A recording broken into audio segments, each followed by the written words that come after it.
where you prove to me that you don't want to follow anybody's rules. You obviously don't want to follow probations, and you don't want to follow the correctional officers. You are calling names.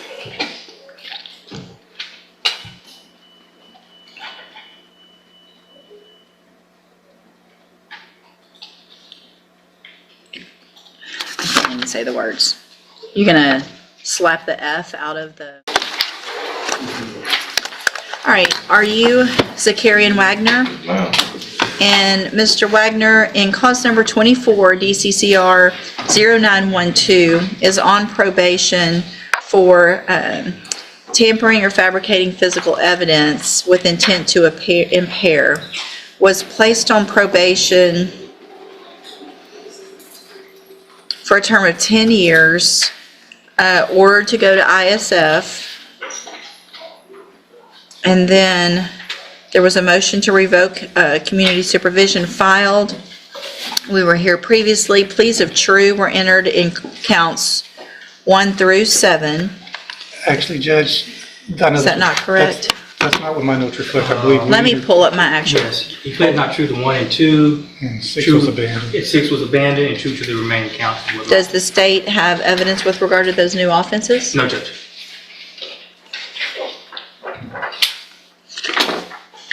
Okay.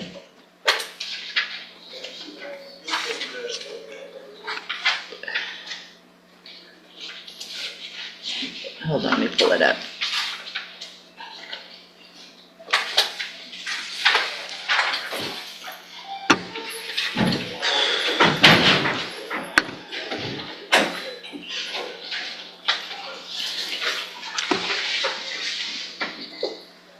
Okay, so the pleas of true, the updated report is not correct. The pleas of true were to counts 3, 4, 5, and 7. That's what my notes That's reflect. correct, Your Honor. Counts 1 and 2 related to Indiana. Indiana cases, and so the state is unable to have evidence with regard to those. Is that correct? Yes, Your Honor. So the counts 3 was a void association with anyone previously convicted of a crime. Count 4 was not to leave the state of Texas without prior approval. Count 5 failed to report by mail as directed, and count 7 was fees and being behind in fees, correct? Yes, Judge. I have received the updated report, and also I have received jail incident reports. Has everyone had an opportunity to review all of those? We have, The state has, Judge. Are there any additions or corrections to that updated report, other than the pleas of true that I just corrected? no, Your Honor. Not from the state. Okay, Mr. Rojas, you may proceed. Thank you, Judge. Regarding the incident in Indiana, because he did plead true to leaving the county and being in Indiana, he tells me he had previously lived in Indiana. When he moved down to Texas, he left some things in his apartment in Indiana, clothing, furniture, things like that. He had a roommate here in Texas who was moving to Indiana, and at that point he had an opportunity to go back in Indiana with a truck and bring his things back. He should have asked for permission, Judge. He didn't get permission. He just thought he could make a quick trip to Indiana, get his things, and come back. And that at that point, when he was arrested with another person, he told me the charges against him were never filed. The other person that he was with in Indiana was the one that was charged with those crimes. He's asking to be continued on to probation.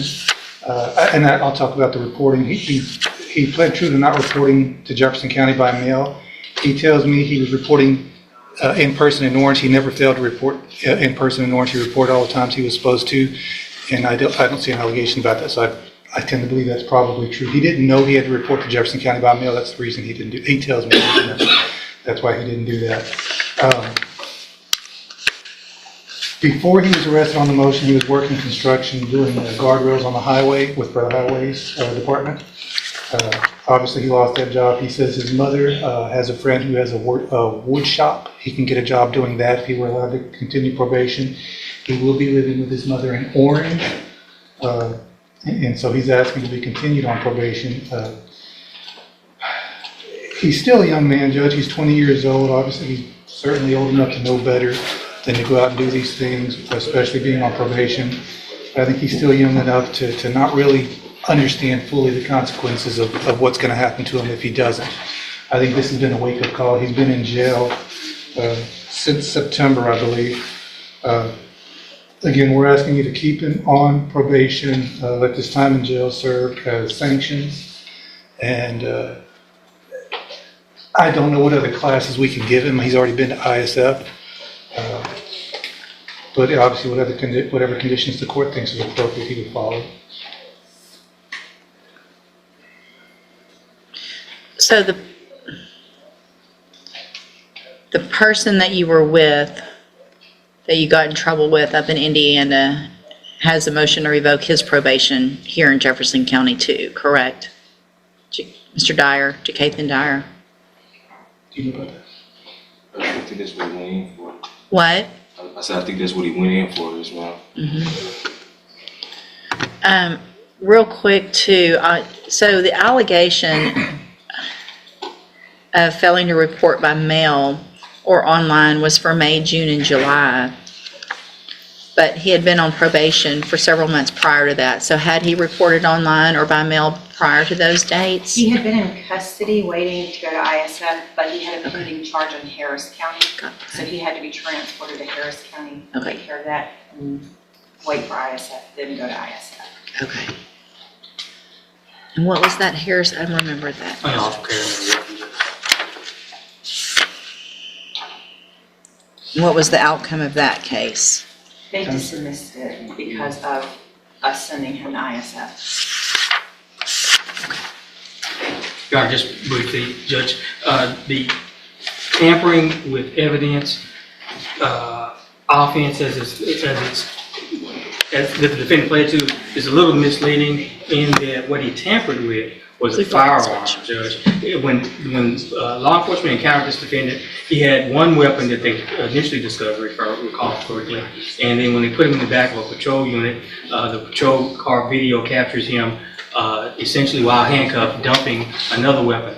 That weapon was outfitted with what was tantamount to a Glock switch. And I say tantamount to a Glock switch because when ATF tested it, it did not meet all of the requirements to be technically a Glock switch. So he dodged a bullet on, well, no pun intended, dodged a bullet on federal charges, Judge, because we were looking at potential federal charges with the Glock switch.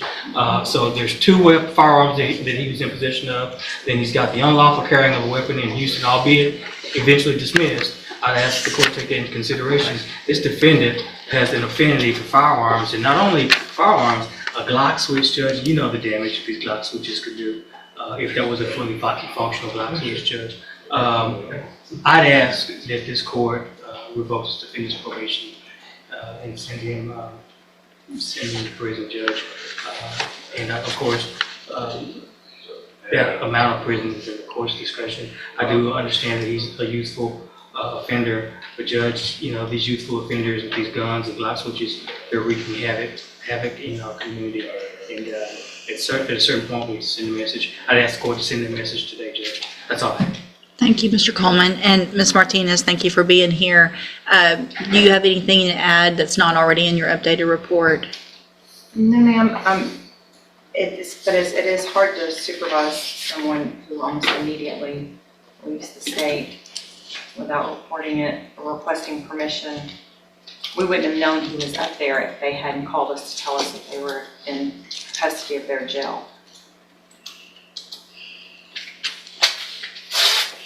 I mean, Mr. Wagner, the problem here is that I did with you what I do with a lot of youthful offenders, is we give you that opportunity on probation.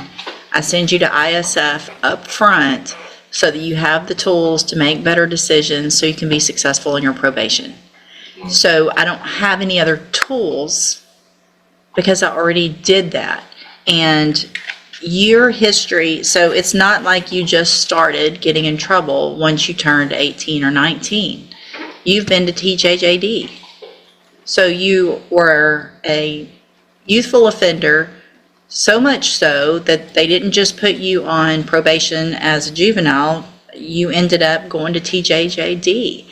And it takes a lot, in my opinion, it seems like sometimes, for these minors to be sent there. So you must have really frustrated and done something to end up in juvenile prison. Then you get out and you're doing the same thing, and I don't.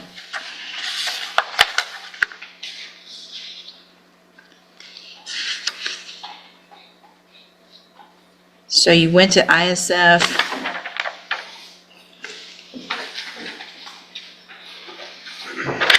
So April 7th of 25, you get dropped off when you were discharged from the ISF to probation. Placed on a mail-in caseload, courtesy supervision was accepted by Orange on May 21st. 2 months later, you're in Indiana in jail in Indiana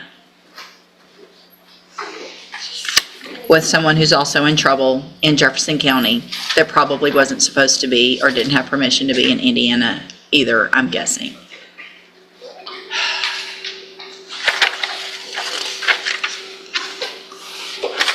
In addition, we have jail incident reports where you prove to me that you don't want to follow anybody's rules. You obviously don't want to follow probations, and you don't want to follow the correctional officers. You are calling names.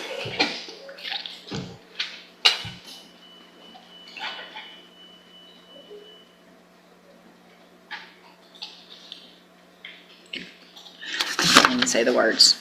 You're gonna slap the F out of the correctional officer. That's great. You're going to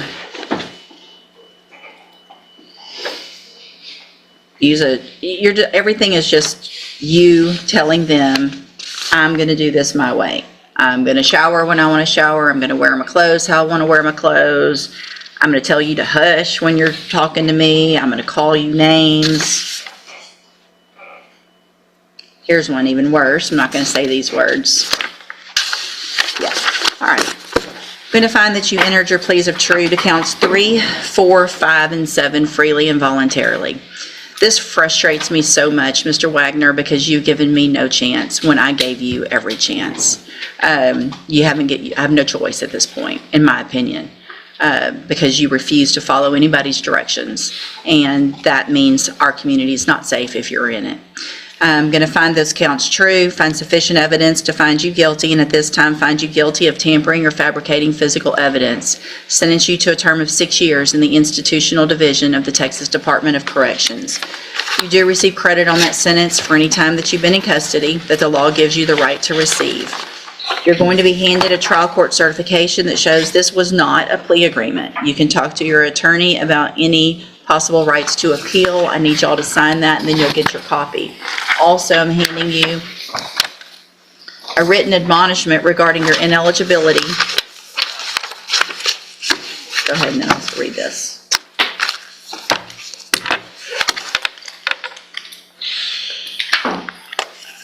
I've also handed you a written admonishment regarding your ineligibility to possess a firearm or ammunition. Because of the judgment entered against you, you're ineligible under Texas law to possess a firearm or ammunition.